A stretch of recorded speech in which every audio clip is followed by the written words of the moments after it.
This is Pam Electric Ghost, and we're live on the air with Dr. Sherlonda Adkins. You're the Unstuck Strategist, and welcome to the Pam Electric Ghost podcast. How are you doing tonight?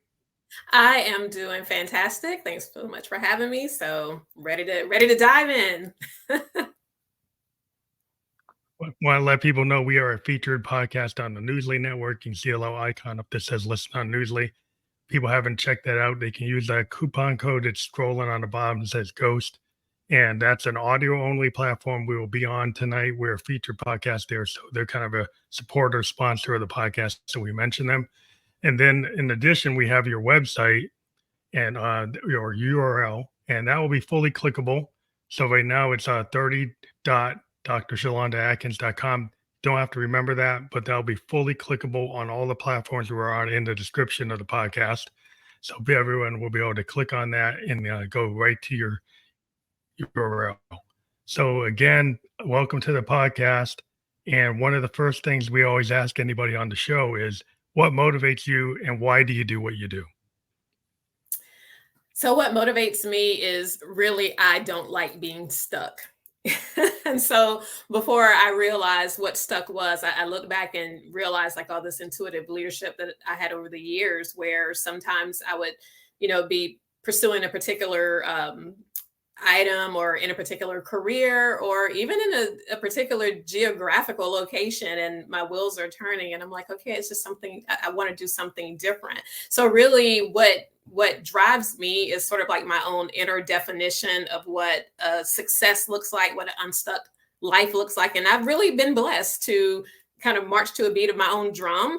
And so every day when I get up, I have designed my life so that every day looks different. So we have maybe 7 days for some people, but for me, 5 working days in a week, and each one of those days look completely different. And so that's what kind of gets my blood pumping and getting up saying, okay, it's going to be completely different. And I love to share that with other people too, because I meet so many people in the course of the work that I do in different formats that just feel like they're stuck in a rut. Yeah, I think it's a common problem. Like if you're on the 9 to 5 rat race corporate, structure, you're in that job. A lot of times, you don't get moved up to your yearly performance review, unless something else happens, and you might be doing the same thing for the last 10 years, 5 years, whatever.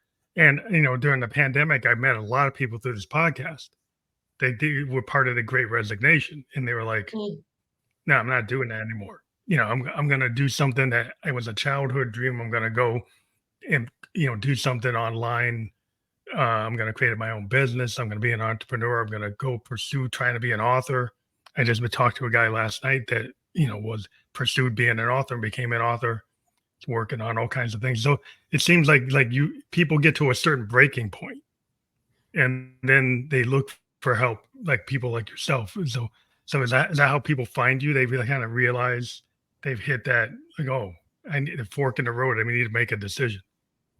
Yeah, and you're exactly right. And one of the things that I always said, I always say I don't like sales. And even one of the careers I had years ago, I was in real estate. And of course, real estate, that is a sales profession, right? But I would always say I don't like sales. I just really like living my life. And so as the Unstuck Strategist, I don't necessarily go out and say like, hey, I'm unstuck. It's all about how I'm just living. And so how I became the Unstuck Strategist, people had to tell me that's what I was doing for them, because just in my living life, they say, gosh, you don't seem to be afraid to pivot and change, or how do you have the courage to do something else? And I'm like, it's easy. I have a vision and I go forward. But then I realized that's not easy for everyone. Like you said, some people, it really takes like, hitting a wall or facing a challenge and saying, okay, need to realign and do something different. And honestly, there are some people who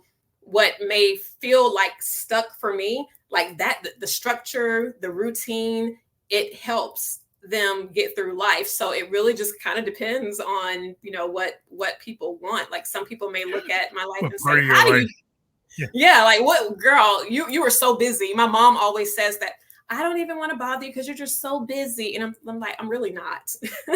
I'm really not that busy. But yeah, that's usually just how people just watch. And I've always wanted my life just to be a ministry, not me standing on a platform, say, hey, look at me, come get unstuck, but really just showing, showcasing and not holding back, but showing the joy that I have in the life that I've been blessed to design and live in a way that is good for me, helping me to get unstuck.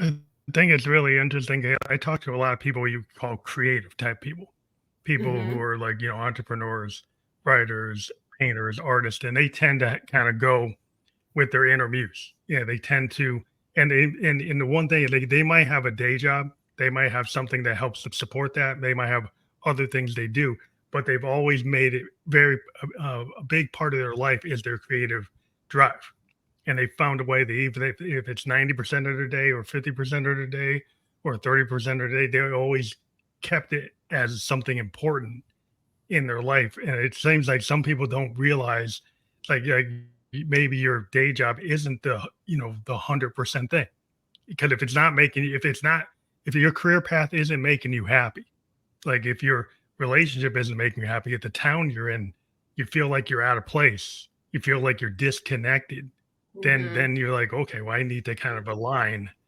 and kind of be in the right frequency. Yeah, yeah, absolutely. And I think that's why a lot of times creative people can find themselves as a result of their craft, can find themselves in spaces with a lot of people, but then also still feel isolated and maybe misunderstood, because sometimes it is feeling displaced. And I think it's really important for us to find that balance of what feeds our soul. But listen, these were not things that were taught to us in school, at least not in my school. And most of the people that I've talked to, we were taught Yeah, to no one ever. get the education, pursue it, you get the good job, but that's not always the thing that feeds your soul. Yeah, yeah, I've talked to people like were doctors, lawyers, professionals, and they went and got their degrees, got their certificates, got their acronyms on their name, and they're like, "Oh, I don't even like being a doctor. I don't even like being a lawyer." So it's like Mhm. they kind of were molded on a path that there was some expectation, or maybe they thought they wanted it, and then once they're in it, they're like, "Oh, this isn't what I want." And so that's a revelation, and sometimes that's hard to admit to yourself. It's hard to Yes. look in the mirror and say, "Well, I went and got this degree. I went and I passed the bar. I did all these things. I passed the medical exams, but now I don't want to do it. I want to do something else." It's like so it's like that's a radical shift for some people. That's a big deal. Yeah, absolutely. And let me show you something really quick. So I love traveling, so I'm always, you can't see it, but in front of me, there's the wall map, and I have the little pins placed everywhere. But I keep this handy so I can look and say, okay, where's next? But one of the things in relation to what you just mentioned, when we think about the Earth is always doing at least two things at one time. So the Earth is spinning, and then it's also going around the sun. And that takes some time. So sometimes we start at one place, and then by the time we come full circle, we have evolved. We've shifted, but like you said, we've been on this particular path, so we have to carry it out. We're too vested to just stop, but we get to that destination, and then there's a misalignment between who we were when we first started and then now this destination. And so that can create a lot of pressure and actually a lot of unhappiness and depression and anxiety as well. So when founded, you're a founder of like PsychMYway, and you've been a board certified physician's assistant. You're an entrepreneur, a world traveler. Like you have so many hats. Like when you describe like what you're doing, like what do you describe what you do today? Is it still all those hats?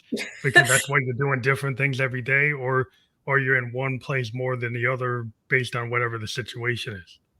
Yeah, it kind of ebbs and flows. And usually when people say, so what do you do? I usually joke and say, well, how much time do you have? It might be easier to say what I don't do.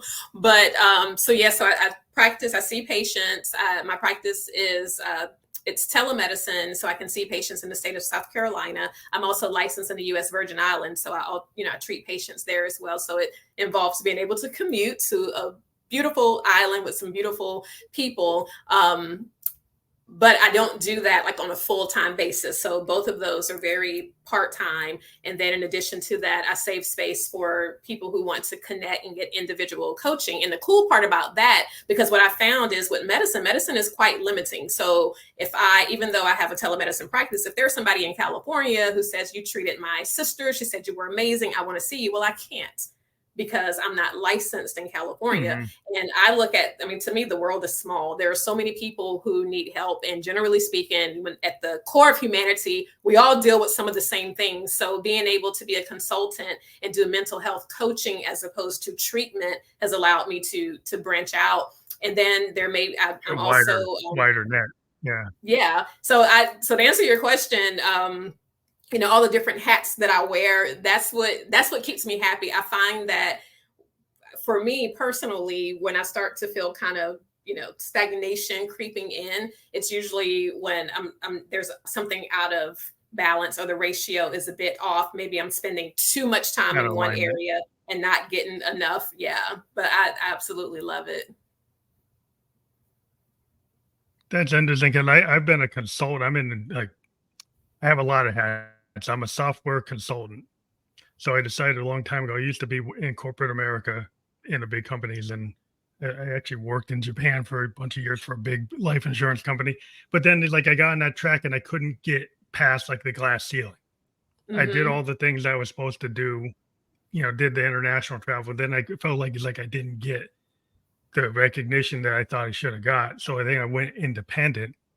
And then I also decided, you know what, I'm going to be an independent consultant.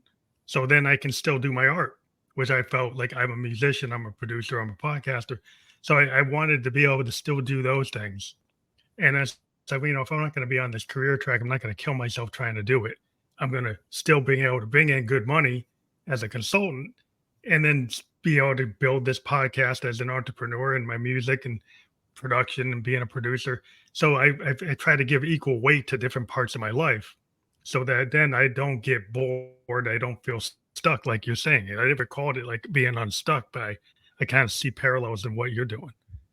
Yeah, and that's exactly, so what you just described is where I tend to meet up with people. They're at that juncture where they're like, I need to do something different, but they maybe can't think past what they can see at the moment, or they can see it, they have the vision, but maybe not the courage. Because what you did, everybody's not going to do that, because it takes courage to do it. But on the other side, I'm sure your mental health is probably so much better. You're enjoying life because you are doing this. You have your own canvas and you're creating the masterpiece as you see it, not so much, I feel like when you're in those spaces and you're trying to, climb the corporate ladder and you're not getting there, you feel like things are just, it's just not working out. But when you get on the other side, you're like, hey, they did me a favor.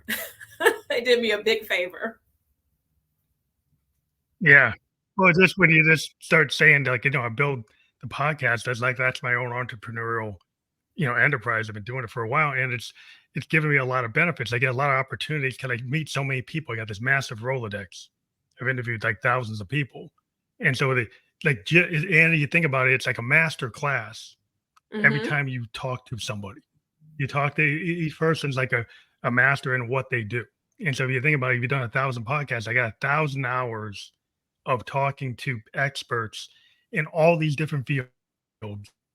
It's like getting another, a degree, because you're getting all this, the kind of knowledge is this transfer of knowledge. It's oral history.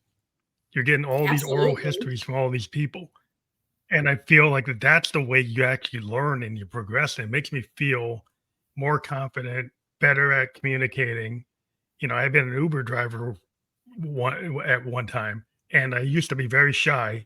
And then I learned why I'm not going to get a 5-star unless I talk to the people in the car. So I actually had to learn how to do small talk. And the podcast became then I got confident enough to create the podcast 6 years ago, because I can do small talk in a car, so I could do it online. And so sometimes you can see, a path, and it might not be clear where it leads, but it opens up doors. Absolutely. And again, I really commend you on your journey, because not many people will say this is the thing where I feel like I'm challenged and maybe it's keeping me a little bit stuck. So I'm going to do the opposite. Instead of leaning into this, I'm going to do the opposite and force myself out because it's expansive. That's amazing. I consider that like pushing past sticky thinking. So part of the things that keep us stuck is some of the sticky thinking, and we all have it. We all have it. Sometimes it's the ability to self-coach and coach ourselves through it, and then sometimes it's meeting other people, like the master classes that you mentioned. Sometimes it's having a coach or a mentor. I have a mentor. She's absolutely amazing, and she helps me, to push past the sticky thinking and challenges me to stretch myself beyond, staying in my comfort zone. Yeah, there's always this quote I have from David Bowie that as a musician, he actually was in an interview and he said, "I like to tread water as a musician." He said, "What does that mean?" He's like, "I like to push myself into areas where I'm not the expert. I'll go Mm, work with Luther Vandross, who's a better singer than me, right? I'll go work with Stevie Ray Vaughan, who's a better guitarist than me. I'll go push myself into genres that I don't really know anything about, and I'll yeah. push myself into it to challenge it." And he created a really great body of work because as a musician he was willing to do that. He was willing to kind of Mhm. throw out what he had done. And he could have just lived on something that he was good at, and then he would say, "No, I'm going to start all over again." That's a really hard thing, and I always looked at people that do that, like, not that they throw everything out, but it's like if you push yourself into another area that you're not good at, just to kind of as a learning experience, that kind of can kind of force you to be unstuck because then you got to Absolutely. spend time not being in your comfort zone and build up again. Yeah, absolutely. And I put that in the category of like collaboration. So Unstuck is an acronym, and the C stands for collaboration. We're limited, like our minds are limited. So we do have to push beyond what we can do on our own and the knowledge that we have on our own, and reach out. And that makes life so much richer. Absolutely. Yeah, because we're living in this age where like we're at this like technological like change state. It's kind of like the horse and buggy goes to the car. Like AI Hmm. and robotics are that both happening at the same time. And so there's a lot of people that might be forced to be unstuck because there's going to be a massive change in the workplace in the next like 5 years. Yeah. It's going to be faster than it ever happened before. And so a lot of people might have to like really look into the type of methodologies that you have because they might not have that much of a choice because the world is shifting in a way that's like very radical. Yeah, definitely. I totally agree with that. And the older I get, I feel like I sound like my parents and my grandparents when they would talk about, oh, back in the day when we were growing up. Because I mean, even just thinking about cell phones, I remember being in school. There was no such thing as a cell phone. I remember I think it was high school when we got pagers. And then just to see how it progressed, my mom had a bag phone in her car that you plug into the cigarette lighter. And so these things are literally happening. And like you said, there are some things that are going to happen even more rapidly than the evolution of, car phone, cell phone. It's amazing. Yeah, and you can be scared of it. I'm in IT, so I'm not as scared of it because I have to kind of relearn everything all the time. It's like exponential growth in the tech. Like what was good 6 months ago is not really where it's at. What's a year ago is like even worse. It's like the tech keeps on shifting, and if you're in it, you have to learn. It's like you're always going to Mhm. college. You're always learning. You're always getting certified. And I don't think a lot of Americans are used to that. I mean, if you're in academic, if you've gotten a master's degree or you've gotten but not everybody does that. Most Americans Right. don't get those additional degrees. And the world is getting to a place where, you have to get some level of expertise because it's like the society seems to be demanding like recognized skill sets. Yeah. And you know what I think what's cool about that is, again, going back to the traditional education model, I feel like we were taught to be generalists, as opposed to, like, now I'm thinking about it because I'm older. Where is the need? Where is my interest?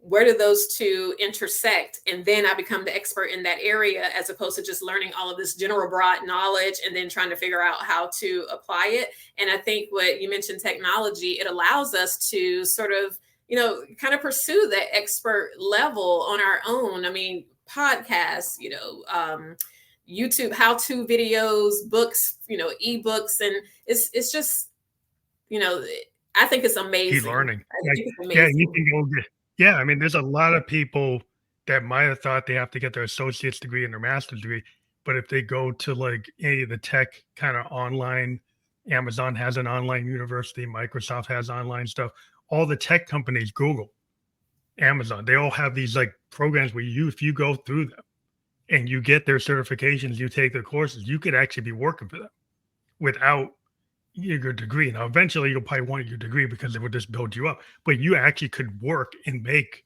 6-figure money. You can make 5-figure money. And that is like not what everybody was told. They were told that you had to have the the bachelor's of science degree to even walk in the door. And that's not necessarily true. Right. Yeah. So I grew up in that generation. I grew up in that generation where it was like, oh yeah, you go to high school, you go to college. And then there was this rude awakening. So I went to college, stressed myself to get, I don't know, magna cum laude. And then I was like, oh yeah, they're going to come looking for me. They're all coming looking for, they're going to hire me. And then I was waiting. Yeah.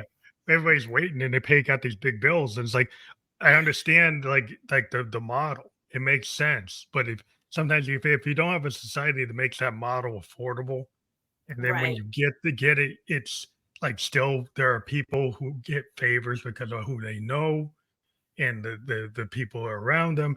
There's still a lot of that. So like if you go out, I went and got my bachelor's degree, and I was around all these kids in frats, and this like I went to Bowdoin College, and there was kids that they were on this track.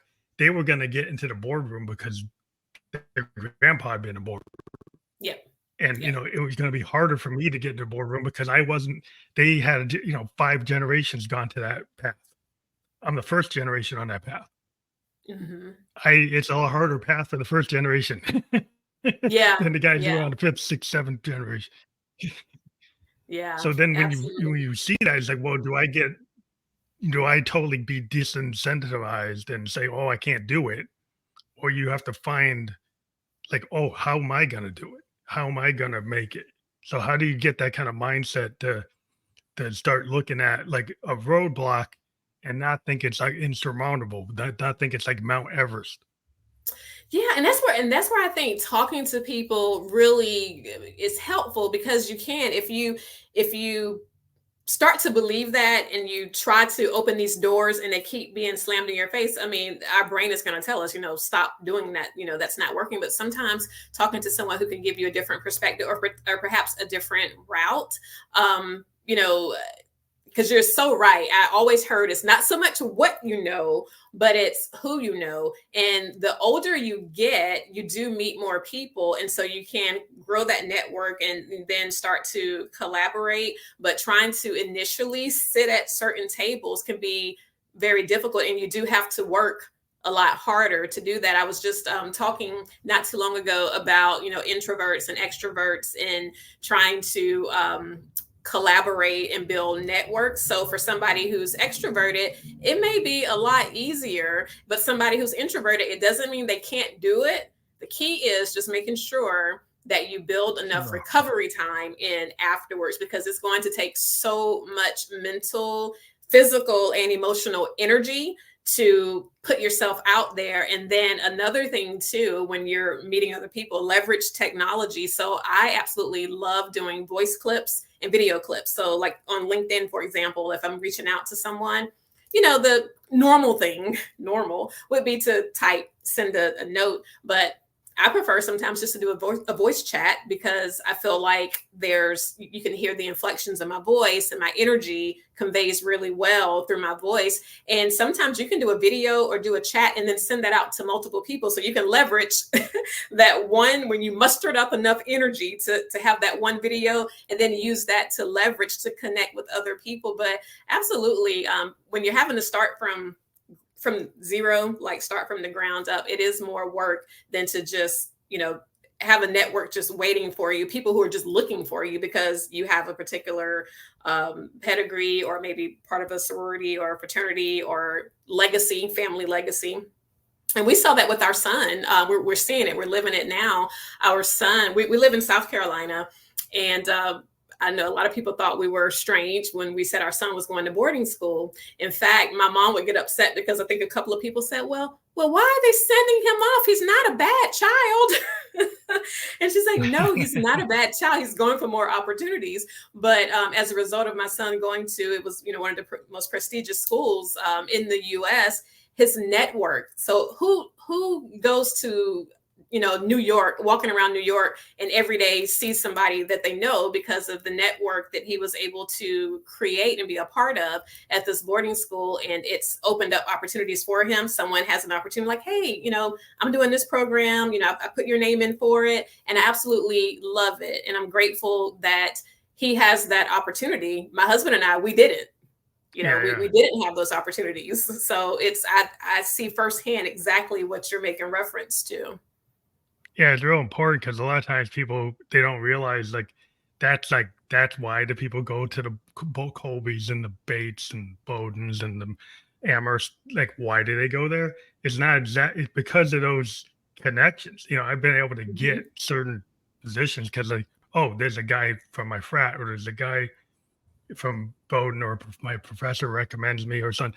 There's a connection where they're willing to, do that invitation, or that kind of, it's not just based on your capabilities, which you would hope everything should be based on your capabilities.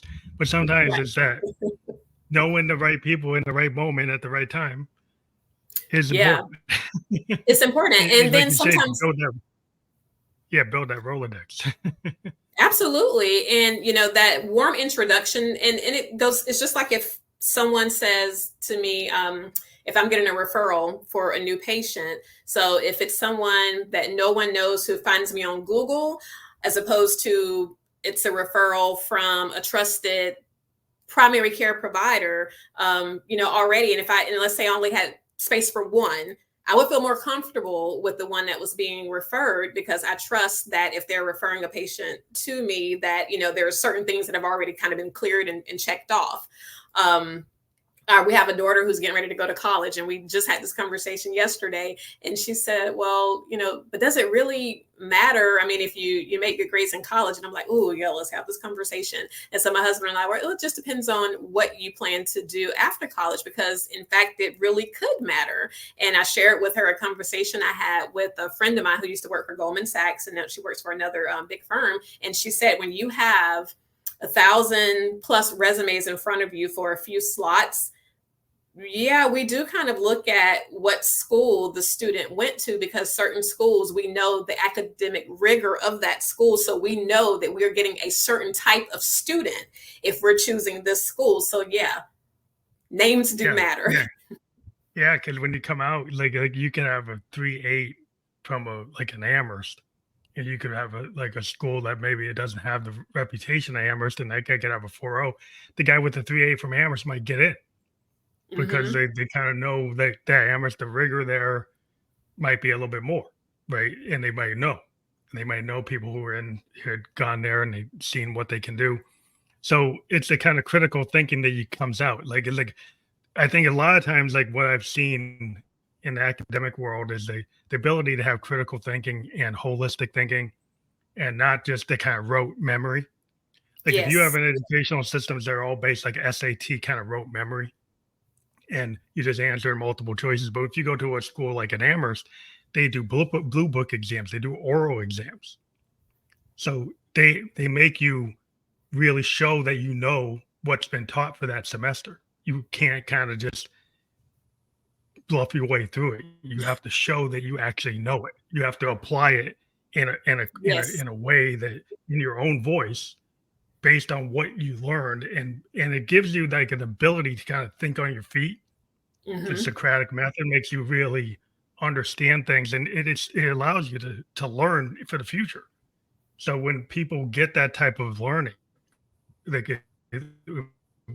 if it's robust and it makes you really think, that I think that's the core. Like any kind of learning that makes you challenge things, challenge yourself, challenge like why is it that way? And then dive into it and like prove it one way or the other.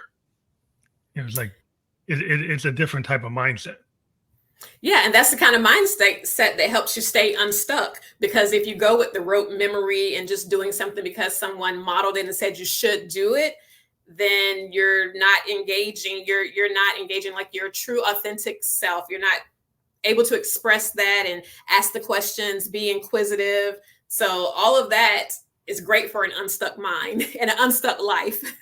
And another thing that I always go back to Do you have how we were taught like in childhood. And I remember coming from, a family where children could be inquisitive to a certain extent. But now children are taught to ask questions, because when I was little, like if I asked too many questions, it's kind of like, just do what I say, stop asking all these questions, where yeah now you welcome that yeah because it's not like seen as time out disrespectful. no more. Yeah, I mean, I come from that background. Like the grandpa, grandma are like, What are you doing? What?" He's like it's kind of like the elders, like they know more. Where now my daughter, who's 25, she challenges like everything I ever thought, and she's always proving to me, like, "Hey, Dad, you're wrong about this. You're wrong about that. You're wrong. Here's the proof." Like, boom, boom, boom. I was like, okay. You like, but she can't do that. Couldn't do that to Grandpa because Grandpa's gonna like, what? Right. No, that's not gonna happen. But like in our house, it's like I had to learn. Like it is gonna happen. Right. That's interesting. Yeah, it's just I think we have to learn about the balance in life. Like there's one question you like to answer where you like the balance of ambition and cerebral like rest. Um, so I think a lot of times people think like if they worked an 80-hour, 90-hour, 100-hour week, and they're just like maxing out, and they don't consider that rest should be part of that strategy, because like you're not there's diminishing returns if you get yourself burned out. Absolutely. Absolutely. And that is, believe it or not, that is one of the 7 unstuck strategies. So the N in unstuck stands for nurture your soul. And nurturing your soul is all about getting quiet, getting to a place where you can just get quiet. And literally for some people, that means like literally sitting in silence. For other people, it could be listening to music and just zoning out. It could be taking a walk in nature, and it could be social rest as well, making sure that we are still spending time with people, because I tend to have a lot of meetings with people that are more on like the collaboration or business side, but I'm intentional about making sure that I'm meeting with people and we are not talking about work. Like we are seriously just being silly, or Mhm. doing something fun. So next week I'm looking forward to a woodworking class with one of my friends. But the cerebral rest is really important. I actually put myself on cerebral rest earlier this year. So this year was probably one of the most challenging years I've ever had. It started in December. We had an unexpected death in the family, and then there were some additional unexpected things that happened earlier in the year. And I found myself, the tools and strategies that I've used before, the tools and strategies that I have shared with people around the world, they were not working for me. Mhm. And so I literally just said, I'm shutting everything down, cerebral rest. I don't even know what that means. I don't know what it looks like, because this is all new territory. But I tell you, when I came back, like the comeback from that was just so amazing, refreshing, clarity. So I recommend everyone, just have some strategies in place of how you need to decompress. COVID taught a lot of us that. I think that Yeah. we were, generally speaking, in a place that we had never been before. And for many people who were struggling, they had to find ways to cope with it. Now, I will say, and from a mental health standpoint, not everybody struggled through the pandemic. I'll make that very clear.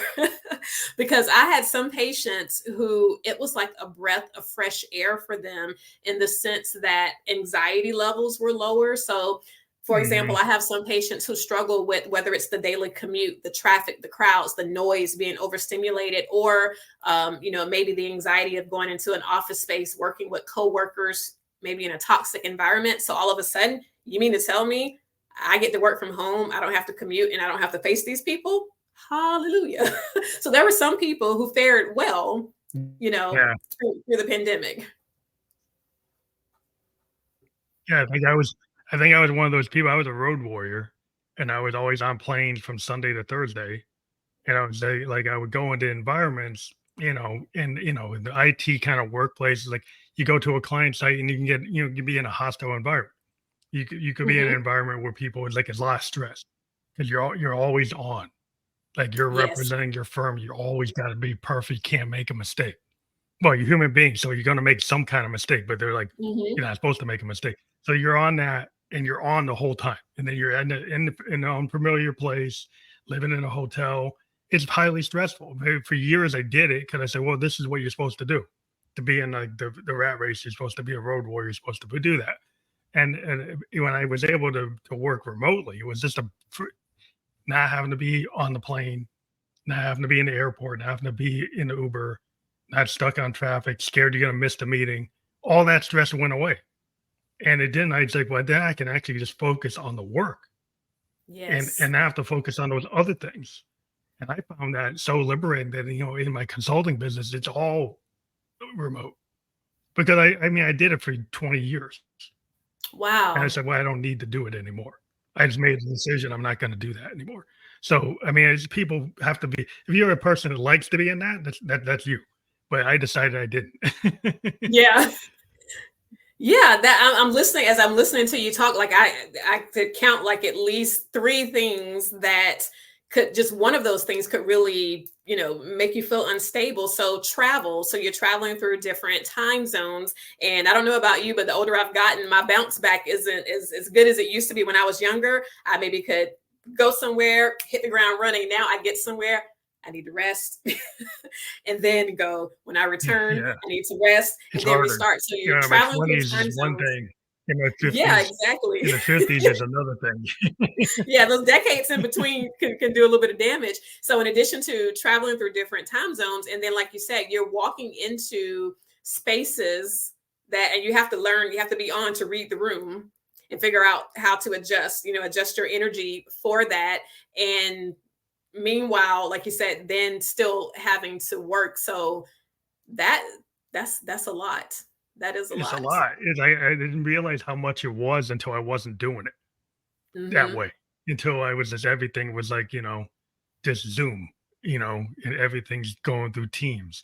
And finding out that I actually got more work done, that I actually was able to do more thought work, Yep. better designs, because I wasn't stressed out. Yep. And then, so then you can make the argument, it's like, actually, if you can focus on the actual problem, the logical problem, the business case, instead of all the other things, I actually was able to actually do better work. So then I was like, wow. Then it gave me time to do other things like my passions. So Hmm. you have to start to, people say, oh, I want to have a garden, but I'm on the plane. I want to be able to, go be on this in my whatever class in my Tai Chi class, but I'm on the plane. It's like now I can do those things. And now I can actually be in that poetry slam group every Wednesday and go and read poetry when I couldn't do that if I'm on the road. So you start to find like, hey, there's a balance here that starts to be more of a life that you want to live. Yes. And it sounds like it's a Rather lot better. than what you thought you wanted. Yeah. Yeah. And you make a good point too with, when you're in the thick of things, sometimes you don't know what you don't know. There are so many times in life, personally, or what I've seen other people experience is they'll say, "Oh my gosh, I had no clue I felt that way," or "I had no clue this was so taxing." And in a way, that's kind of a good thing, because it allows us to persevere and to get through. Because imagine if we had knowledge of everything that was really hard, we I wouldn't do we'd be we'd be it. we'd be set back. So sometimes it's good that we don't know that we're just doing it, and then when we step away from it, it's like, how in the world? Because I think about now, like raising kids, and I'm thinking, how did we do it? 3 kids and soccer and Mhm. dance and school and checking homework folders and going to church and this. How did we do it? I couldn't imagine doing that at my age now. So I see young parents and I'm just like, God bless you. Can I get you a coffee? Yeah, it's a lot of work because it's like a lot of like lack of sleep, lots of work, added stress. But it's like you do it because you're like your kids, you love your kids, so you don't think about it. Like it just, it just ends up being something they have to participate in, because it's like you're a parent, and that's what Mhm. what you should do as a parent. Like I remember my dad was a sales guy, so he was always gone. He was there, but he's working all the time. And I decided I was going to be more involved with my kids. Um, and that he was in a world where like, his role was like, he's going to be out there making the money. And my mom Mhm. was going to do more of the hands-on work with it with us. But I decided like I need to put a little bit more in because I felt like I didn't get enough from my dad. So sometimes you have to kind of map out like, okay, this is what happened, and maybe you want it to be better, you know, Yeah. for And your I kids. think that's the beauty of if you're blessed to have a family and create your own family, you can create your own norms. You get to design what you want your family life to look like. And sometimes that's based on like eliminating the things that, maybe we didn't like so much about growing up, or either infusing more of the things that we did like. So you get that, it's like a prime example of choosing how you want to have an unstuck family life. And then our children, it's kind of cool. You say your daughter's 25, so you're probably seeing this too, where, watching our children in their own environments and seeing just simple things. Like we went to our daughter's apartment, I'm watching her cook and do the dishes and just noticing where she put the silverware, and I'm like, oh, she was watching. But then at the same time, I'm seeing other things and I'm like, where did she get this from? I'm like, I need to take notes. I need to be doing this. So they get to pick and choose as well and design their own life. Yeah, it's just how you see your kids like become like adults and start to, how much of an influence did you have or do have versus like Mhm. other influences they have in their life from friends or other things that they've decided are important. So it's like, it's just, seeing them flower into who they are as individuals. That's always cool. And the thing is, this is what people forget sometimes. Like I know you're with your, like I have a friend that I've been with since I was 12 years old. I have a friend, he doesn't live in the same city. He lives like in Albany. I live in New Hampshire. But like we have this like connection that we knew each other from like that far back. And so there's all this kind of knowledge we have between us that's like my brother or my younger brother. He's like that close. And then you have other people in your life that you meet that maybe don't have as deep a relationship. And just different phases of your life. This one friend knows all my phases. And then some of my current phase, current friends, they might just know the phase I've been in for the last 5 years because I've only been friends with them 5 years. So maybe you can talk about like how you evolve in relationships and long term versus like current. Yeah, I think with relationships, I read a book last year. It was Michelle Obama's book.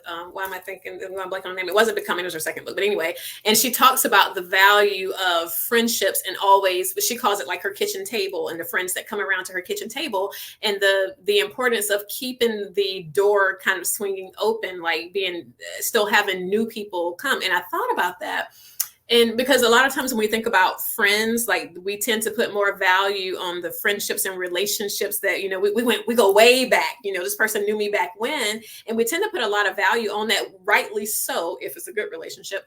But then there's still something, fresh and new, because if we're constantly learning, we are going to be attracted to other people. And I think having like a mix, like your friendship relationship bag should be like a mix of people. I think it's beautiful to have people who have seen you through the different stages of life, seen you at your best, seen you at your worst, been there to comfort you, been there to celebrate you. And then I think it's also important to have people who see this version of you as well. But I last year I was just thinking about, friendships, and I thought about the girls who stood with me in my wedding 26 years ago. I thought about the women that I literally just met last year as part of my book club, and how, and they've become like family. The women I've met through my work in the Caribbean. And I was just like, my life is so much richer because of these relationships. And one thing I will mention about friendships too, that I feel like the movies and the TV shows sort of give this romantic style to friendships, especially women. There's always like four women, and they're always saying like, "Oh, girl, I have a problem," and they pick up the phone. They all get on the phone and like, let's go get a drink, and they all show up, at a restaurant, or they go to each other's house. Real life is not really like that. Sometimes some of my best friends, we may not talk for weeks. We may send a text. We're not meeting that. We're all busy. We don't all live in the same geographical location, so we can't just like meet up.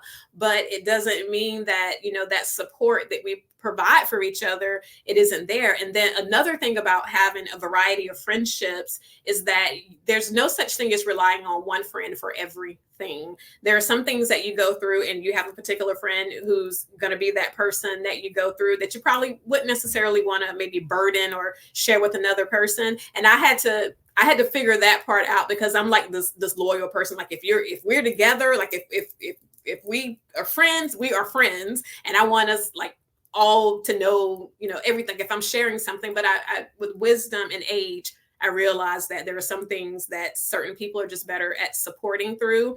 There are some people, if I want to just be like, you know what, I just want to go, hey, who's going to go on this random trip with me? There are certain people I call, for that as well. And I value each one, just as much. The ones that I haven't talked to in a long, long time, but when I talk to them, it's like I'm hanging on to every word, because there's just so much wisdom and love in what they say. So as we evolve, we definitely should still be seeking relationships. And on the flip side, sometimes as we evolve, there are some relationships that end. And when that happens, we have to be okay with that. There are some people who are seasonal, that are just going to be in our lives for a particular season. And everybody doesn't come from like a perfect world. So sometimes we have attached ourselves to people who are toxic, who never really have been good for us, but the heart does what it wants to do. And so sometimes we fall in love with these relationships, and we don't want them to end, but sometimes it's best that they do. It's like the law of attraction. I think everybody's like on a frequency. Like it's like when you were 17, you could be on this frequency, and the people around you, they're in sync with you. They're in tune with you. Because I'm a musician, I always talk in those kind of terms. Then later you get a little out of phase, right? Like that the person I was hanging out with, I was 17, I'm really not in sync with where they are. Because maybe they still were like acting like they were 17 and they're 35. Right. Or they're 55. Like I can't do what I was doing when I was 17 when I'm 55. Right. So it's like they might still be on that track. And I'm like, well, that's not going to work with where I am now. And then you're like, why? They, maybe we can say hi for a time, but sometimes there's certain people on a path that doesn't really intersect with yours anymore. It might run parallel, and it doesn't really connect. And you have to sometimes like, hey, like you let it go, because if it doesn't work, it doesn't work. And now you can't force things. I think sometimes people try to force something, and then it doesn't really work if it's not going to have that kind of like, I don't know, good vibe or bad vibe. That seems kind of foo-foo, but it's true. Like you get no vibe, it's true.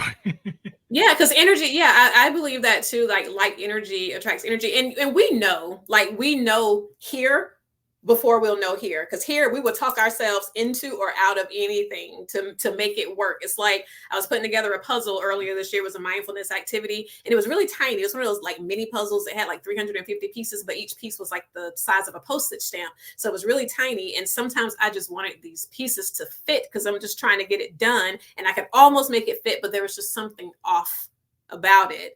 And it's like, okay, it's not going to work. I need to keep trying. And so with relationships, we can talk ourselves into making something fit, but we always know, because you can tell, it's really easy. You can tell after an interaction how you feel. You can check in with yourself and see how your energy is. And if your energy is a little troubled, or there's like something that's just not right, it's not peaceful, that's your indication. that's the indication. But if you're Yeah. around people and your energy, you're actually elevated, you're around people who actually can, raise your frequency, they have high vibrations, then that's usually a good indication as well that those are your peeps. You want to at least get a good dose of them every now and then. So, like, if I know you kind of alluded to the acronym of Unstuck, and maybe like the must-have skills, do they kind of equate to the what the acronym that you created for that is? Yeah, so the acronym, and I can run through it really quickly. So, Unstuck, so the U stands for unlearning your definition of success, because chances are what you have learned growing up as what success is probably wrong. It's probably based on society. It could be based on your family. It could be based on culture, or maybe even something you saw on TV. If you used to watch Dallas or Knots Landing and you saw the big ranches and the cars. And so really figuring out what success means to you, taking a deep dive inward and saying, okay, dream life, what does my dream life look like? And most of the time, even if there are financial, figures attached to it, I challenge people to still go beyond that. Somebody may say, well, success would be if I had $5 million. I'm like, okay, great, $5 million. So you have $5 million. And what does that 5 million represent? And they're like, well, because then I can do whatever I want. So what I'm really hearing them say is they value freedom. They want flexibility. They still want to work. They're not just checking out saying, once I get to 5 million, I'm just going to sit back and eat buns and rock in the chair on the porch. They're saying, no, I will still get to create and give to this world, but on my terms, how I want to, when I want to, where I want to. So that's the premise of the whole you unlearning the definition of success. The end we talked about earlier, nurturing your soul, because that's important. Sometimes we don't even know what we want because we have too much noise around us. So being able to quiet down and hear and get that clarity. The S stands for say what you want and be clear. State what you want, getting clear on what it is that you want. The T is the action behind it, is taking the step, because there are different people in the world. It sounds like you are an activator. You see it and you're going to go, but there are going to be some people, they're going to get the clarity. They know what they want to do. They've set the goals, but then when it's time to take action, well, I really don't know. Well, I tried that one time before, and that's where that sticky thinking comes in, and it keeps them in that place of being stuck. And then the next U stands for understanding your emotions. And unfortunately, again, going back to our great educational system, we're not really taught to explore our emotions. We're not really taught what to do with these things. We're told to suppress them, to hide them. Don't let people see you sweat. You're going to be all right. Let it roll off your shoulders. When in fact, we need to feel our emotions. We need to process them. And then when you learn that your emotions are just what they are, they're feelings they need to pass through. I had a patient who was really, really upset. And I told her, I said, this is going to sound crazy. I said, but I want you to, as soon as we hang up, and I said, and I want you to text me afterwards, but as soon as we hang up, I want you to go in your room and I want you to punch as hard as you can, get some pillows and just punch them. And she said, okay. And so she texted me the next day and she said, oh my God, I felt so much better, because she needed to get that energy out. No need to sit there and be a ticking time bomb. So something else that I don't know if you've ever seen one of these before. Oh, yeah.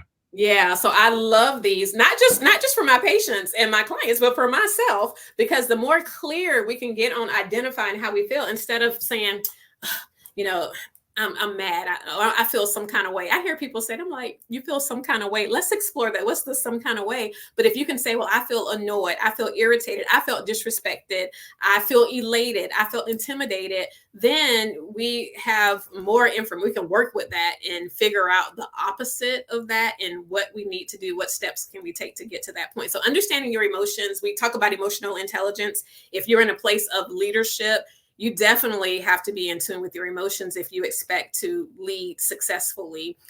So that's the other U in Unstuck. The C, collaboration. We've talked about that before. And then the K is for creativity, spelled with a K, because we can do it. Yeah. Because we're all artists. We don't have to spell creativity with a C. Who does that? We don't have to do that. Yeah. So that's the whole premise of getting unstuck. Well, yeah, I think it's really important. Like, part of my thing as an artist, I'm always telling young artists is, there's a lot of people who like to get into the comparison game. My whole Hmm. thing as a producer, I asked somebody like, show me the song that you don't that you're scared to show anybody, because that really is probably the biggest reflection of your artistic capability, because it represents like you, as in you. The secret sauce of success is you. It's not trying Yes. to be Beyonce, it's not trying to be Taylor Swift.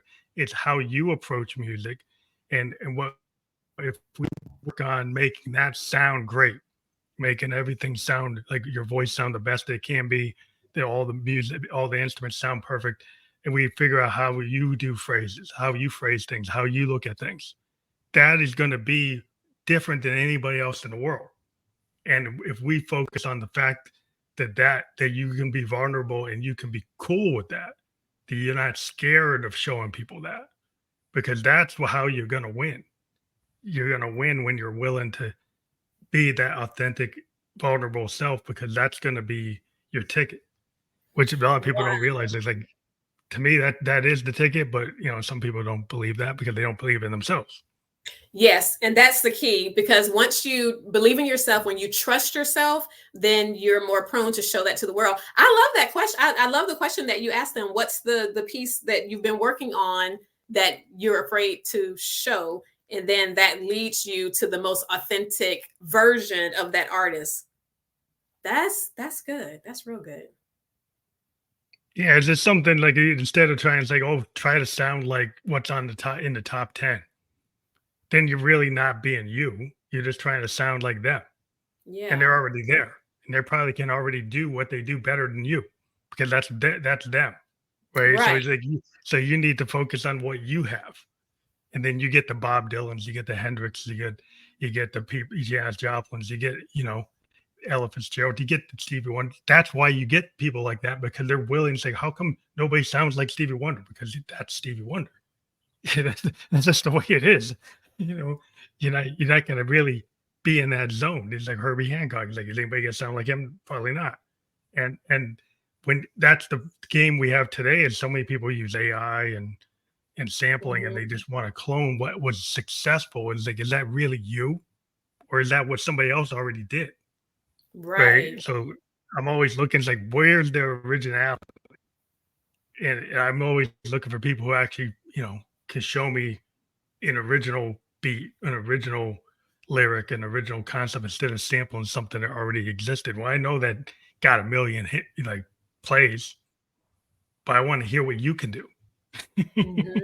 And one of the most challenging parts is when you see, because I'm sure you've come across artists and you see something so unique, something that would be so powerful if unleashed fully to the world. But the challenging thing is getting that person to see that in themselves. Yeah, that's the big core thing. Mhm. Like, a lot of artists are really scared. A lot of times, even when they get on stage, there's a stage fright that's like always there. And, before they get on stage, and then they turn Mhm. into this other person. And then once they're on stage, they're actually more comfortable on stage than they are in their real life. And when you deal with people like that, it's like, wow, because like you're trying to work with them and they're second guessing everything because they're not on stage. And then you're trying to get them to trust themselves. And that's a really hard thing, because like they don't trust themselves until they actually are in the zone. And sometimes they're not in that zone, but they're only in that zone for a couple hours a day. They're not in there like all the time. So Right. that's a hard thing to work up with, but that's just the nature of creativity. Sometimes it's like that, and you just, okay, well, that's, you take people as they are. Yeah.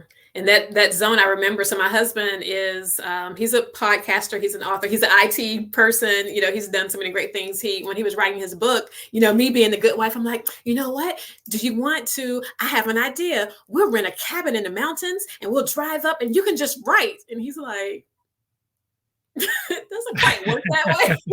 Like, it's a creative process. Like, I write as and I'm like, oh, okay. Yeah, you never know, but it is just amazing how you can like really understand like where you are in life. It's kind of having like a situational awareness, like at a microcosm and a macrocosm level. Like at the microcosm level is like, it's your individual like self looking in the looking glass, and then when you're out in the crowd, or with other people, being kind of having that situational awareness of like, oh, understanding the consequences of your nonverbal statements and your verbal statements, which Hmm. is probably hard to be that self-aware, but I think it's important to kind of know where you want to go. Absolutely. You have to know. Otherwise, we're just wandering. So we do have to have a bit of an internal compass for sure. So if people go to your website, what can they engage and set up appointments or talk to you or find other information? Yeah, absolutely. So you have the link there, 30.drsherlondaadkins.com. So that's where there's information about if anybody wants to schedule what I call an expansion session in 30 days, where we basically dive into what your life is looking like now and where you're wanting to go. And that could be for someone who's like, I have no clue. I just know I need to do something different. Or it could be for the person who has already put the plan together, but maybe just need a little bit of help in executing that plan. So yeah, and I also do retreats and master classes, all sorts of things. I just really love helping people to get unstuck because the time that we're on this earth is very limited. And if we can minimize the time that we are in these dry places and really live a life that's abundant and filled with joy and with peace and creativity, that's what it's all about. Oh, and that's a really good place to stop, but because it's a great place to start too. But I want to thank you for being on the Family Electric Ghost podcast. I want to encourage people to click that link. It is going to be fully clickable on all the places that we're can be seen or heard. We are just live on Facebook, YouTube, and Twitch. And we're going to be on all the other major platforms where you can listen to or watch a podcast. I want to thank you again for being on the Family Electric Ghost podcast. It's been great talking to you. I hope you have a great rest of the day, rest of the night, rest of the Yes, week. thank you for having me. I really enjoyed this conversation. I appreciate it. And I'm looking forward to more people hearing this message. Thank you very much. Have a good night. You too.